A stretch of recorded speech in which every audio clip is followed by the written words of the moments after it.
ಅತಿ ಕಡಿಮೆ ಎತ್ತರವನ್ನು ಹೊಂದಿರತಕ್ಕಂತಹ ಪರ್ವತ ಶ್ರೇಣಿ ಯಾವುದಪ್ಪ ಅಂದ್ರೆ ಶಿವಾಲಿಕ ಶ್ರೇಣಿ. ಈ ಶಿವಾಲಿಕ ಶ್ರೇಣಿಯಲ್ಲಿ ಸಮತಟ್ಟಾದ ಮೈದಾನ ಇದೆ, ಸಮತಟ್ಟಾದ ಭೂ ಪ್ರದೇಶ ಇದೆ. ಆ ಸಮತಟ್ಟಾದ ಮೈದಾನಕ್ಕೆ ನಾವು ಏನಂತ ಕರೆಯುತ್ತೇವೆ?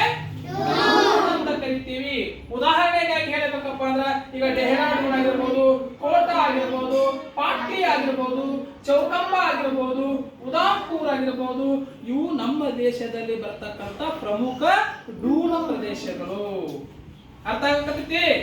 ಅದಾದ್ಮೇಲೆ ಇನ್ನೊಂದೇನಪ್ಪ ಅಂದ್ರೆ ಇದೇ ಹಿಮಾಚಲ, ಈ ಹಿಮಾಚಲಕ್ಕೆ ಇನ್ನೊಂದು ಹೆಸರು ಏನೈತಪ್ಪ ಅಂದ್ರ ಮಧ್ಯ ಹಿಮಾಲಯ ಅಂತ ಕರಿತೀವಿ.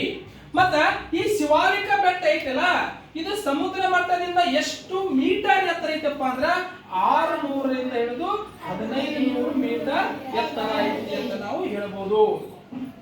ಮತ್ತೆ ಹಿಮಾಚಲದಲ್ಲಿ ಕಂಡು ಬರ್ತಕ್ಕಂಥ ಶ್ರೇಣಿಗಳು ಯಾವುದಪ್ಪ ಅಂದ್ರ ಪೀರ್ ಪಂಜಾಲ, ಮಹಾಭಾರತ ಶ್ರೇಣಿ, ನಾಗತಿಪ್ಪ, ಮಸೂರಿ ಅಂತ ಏನ್ ಬರ್ತಾವಲ್ಲಿ ಒಂದು ಶ್ರೇಣಿಗಳು ಕಂಡು ಬರ್ತಾವು. ಮತ್ತೆ ಇದೇ ಹಿಮಾಚಲದಲ್ಲಿ ಕೆಲವೊಂದು ಗಿರಿಧಾಮಗಳು ಕಂಡು ಬರ್ತಾವು. ಆ ಗಿರಿಧಾಮಗಳು ಯಾವಪ್ಪ ಅಂದ್ರ ಸಿಮ್ಲಾ, ಮಸೂರಿ, ನೈನಿತಾಳ, ರಾಣಿಕೇತ, ಡಾರ್ಜಿಲಿಂಗ್ ಅನ್ನುವಂತ ಒಂದು ಗಿರಿಧಾಮಗಳು ಕಂಡು ಬರ್ತಾವು. ಗಿರಿ ಅಂದ್ರೆ ಏನು? ಬೆಟ್ಟ ಅಥವಾ ಪರ್ವತಗಳು ಅಂತ ನಾವು ತಿಳ್ಕೋಬೇಕು. ಮತ್ತ ನೆಕ್ಸ್ಟ್ ಕೊನೆಗೆ ಬರ್ತಕ್ಕಂಥದ್ದು ಯಾವುದಪ್ಪ ಅಂದ್ರೆ ಇಲ್ಲಿ ಹಿಮಾದ್ರಿ ಅಥವಾ ಅದಕ್ಕೆ ಮಹಾ ಹಿಮಾಲಯ ಅಂತ ಕರಿತೀವಿ. ಹಿಮಾಲಯ ಪರ್ವತದಲ್ಲಿಯೇ ಅತಿ ಎತ್ತರವಾದ ಸರಣಿ ಯಾವುದಪ್ಪ ಅಂದ್ರೆ ಮಹಾ ಹಿಮಾಲಯ ಅಥವಾ ಹಿಮಾದ್ರಿ. ನಾನು ಈಗಾಗಲೇ ನಿಮಗೆ ಹೇಳಿದೆ. ಏನ್ ಹೇಳಿದಪ್ಪ ಅಂದ್ರ ಈ ಹಿಮಾಲಯ ಪರ್ವತದಲ್ಲಿ ಅತಿ ಕಡಿಮೆ ಎತ್ತರ ಹೊಂದಿರತಕ್ಕಂತ ಪರ್ವತ ಶ್ರೇಣಿ ಯಾವುದಪ್ಪ ಅಂದ್ರ ಶಿವಾಲಿಕ ಬೆಟ್ಟ. ಅದೇ ರೀತಿ ಹಿಮಾಲಯ ಪರ್ವತದಲ್ಲಿಯೇ ಅತಿ ಎತ್ತರವಾಗಿರ್ತಕ್ಕಂತಹ ಒಂದು ಪರ್ವತ ಶ್ರೇಣಿ ಯಾವುದಪ್ಪ ಅಂದ್ರೆ ಈ ಮಹಾ ಹಿಮಾಲಯಕ್ಕೆ ಏನಂತ ಕರೆಯುತ್ತಾರೆ? ಹಿಮಾದ್ರಿ ಅಂತ ಕರೀತಾರ. ಇದಕ್ಕೆ ಯಾಕೆ ನಾವು ಹಿಮಾದ್ರಿ ಅಂತ ಕರಿತೀವಪ್ಪ ಅಂದ್ರ ಈ ಮಹಾ ಹಿಮಾಲಯ ಸಂಪೂರ್ಣವಾಗಿ ಹಿಮದಿಂದ ಕೂಡಿದೆ, ಹಿಮದಿಂದ ಆವೃತವಾಗಿದೆ. ಹಿಮ ಅಂದ್ರೆ ಏನು? ಐಸ್, ಹೌದಾ? ಮಂಜುಗಡ್ಡೆ, ಹೌದಾ?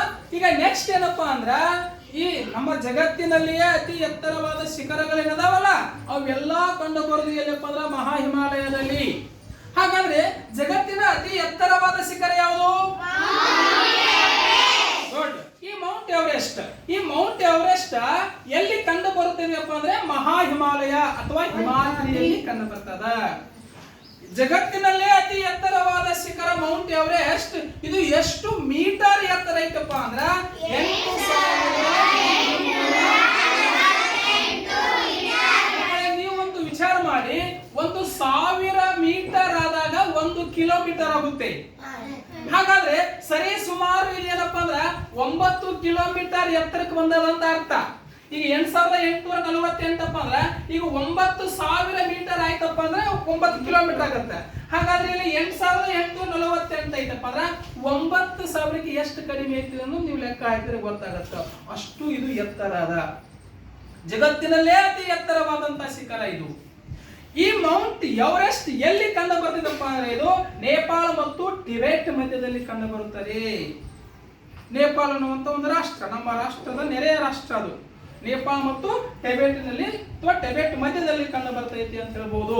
ಮಕ್ಕಳ ಇನ್ನೊಂದು ನೀವು ಬಹಳ ತಿಳ್ಕೋಬೇಕು. ಏನಪ್ಪಾ ಅಂದ್ರ ಜಗತ್ತಿನ ಅತಿ ಎತ್ತರವಾದ ಶಿಖರ ಮೌಂಟ್ ಎವರೆಸ್ಟ್ ಆದರೆ ಜಗತ್ತಿನ ಅತಿ ಎರಡನೇ ಎತ್ತರವಾದ ಶಿಖರ ಯಾವುದಪ್ಪ ಅಂದ್ರೆ K2 ಅಥವಾ ಅದಕ್ಕೆ ಮೌಂಟ್ ಗಾಡ್ವಿನ್ ಆಸ್ಟಿನ್ ಅಂತ ಕರೆಯುತ್ತಾರೆ.